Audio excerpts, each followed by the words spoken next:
عم قلك إنه مديري طلع واحد أناني ومتوحد ومثل الدب القطبي وبدك يعني أصبر وأتحمل لسه. فجأة أنت شعلت النار بالعيلة ورح تخلي الأخين يحلقوا بينات بعضهم. بس أحلامي اللي رسمتها ما رح أقدر حققها بالضيعة. نحن عيلة صارص الماز الكبيرة. بتتعلمي شغلك وبتنفذي بدون ولا كلمة. مراد هو اللي رح يستلم الشركة عني.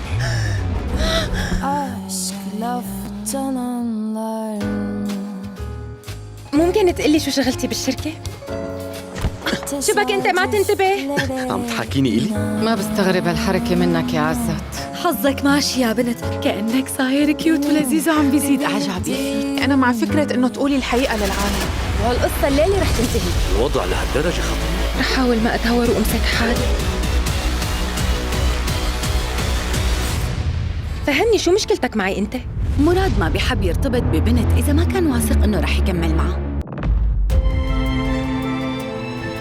تشاهدون هذا المسلسل في الأوقات التالية على ميكس 1.